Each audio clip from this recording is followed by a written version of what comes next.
रियासती वज़ीर दाखिला महमूद अली ने नई नस्ल को आसिफ जाही दौर के सेकुलर किरदार से वाकिफ करवाने की जरूरत पर जोर दिया और कहा कि इसके लिए ऑडियो विजुअल का इस्तेमाल किया जा सकता है। Mahmood Ali media plus foundation के ज़रिए तमाम एक शाम शौकत उस्मानिया के नाम से मुनक़िदा तकरीब से खिताब कर रहे थे। उन्होंने कहा कि निज़ाम दक्कन एक दूरअंदेश और सेकुलर हुक्मरान थे जिन्होंने तमाम मज़ाहिब के मानने वालों का यकसा एहतराम किया और उन तमाम की मजहबी और समाजी तरक्की के मामले में भरपूर इंसाफ किया। सदरनशीन रियासती उर्दू अकेडमी रहीमुद्दीन अंसारी ने सदारत की। सहनशीन पर सदर कुलिंद मजलिस तामीर मिलत ज़ियाउद्दीन नैयर, निज़ाम साहब दक्कन के नबीर Najaf Ali Khan, secretary director Urdu academy doctor Mohammad Ghaus, Mumbai के रिसाले गुलबूटे के एडिटर फारूक सैयद और एडिटर गवाह फाजिल हुसैन परवेज बरा जमा थे। खालिद शहबाज ने निजामत के फ़राइज़ अंजाम दिए। ये बात है, मीडिया प्लस पर शौकत उस्मानिया किताब का एक वीडियो तैयार की गई है, बहुत शानदार है। निज़ाम का दौर हुकूमत तो बताया गया है।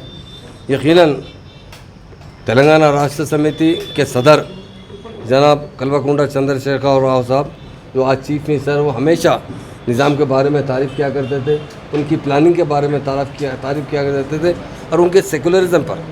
निज़ाम एक ऐसे सेकुलर थे, कभी किसी मुस्लिम कौम को एक साथ नहीं दी। उनके दौरे हुकूमत में वज़ीर आज़म महाराजा किशन प्रसाद थे, कोतवाल वेंकट राम रेड्डी साहब थे। वो हमेशा इंसाफ से देखते थे और सारे लोगों को तरक्की के मौके फराहम करते थे। वो कभी भी मुस्लिम बादशाह होने के बावजूद कभी नहीं सोचा कि मुसलमानों को फ़ायदा पहुंचना, सारे लोगों को फ़ायदा पहुंचाने के लिए अगर कोई सेकुलर लीडर है तो वो लीडर क्या, सेकुलर बादशाह। आज के ज़माने में लीडरशिप की बात चलती है, पर उस ज़माने में बादशाह जो आसिफ शाह जोर के 7th बादशाह थे, उन्होंने जो कारनामे अंजाम दिए हर कोई इसे याद करता। जब हिंदुस्तान की पाकिस्तान के साथ जंग हुई थी, लाल बहादुर शास्त्री साहब हमारे वज़ीर आज़म थे, उन्होंने जा आकर अपील किया तो उन्होंने 5 टन सोना सेंट्रल गवर्नमेंट को दिया।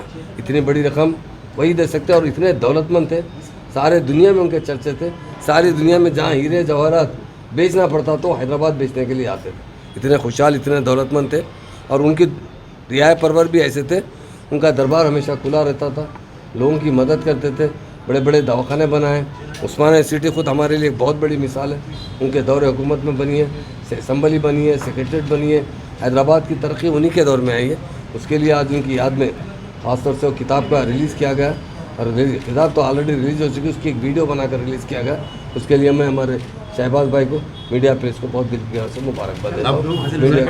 पूरे स्कीम जो कर रही है, लेकिन छोटे पेपर वालों के लिए जो छोटे इंशाल्लाह बहुत जल्द ज़रूर उर्दू एकेडमी ने माइनॉरिटी फाइनेंस कॉर्पोरेशन से इंशाल्लाह बहुत जल्द सारे लोगों को लोन का इंतज़ाम किया जाएगा। महमूद अली साहब पंडित सिंह ने ये कहा है कि वो आने के बाद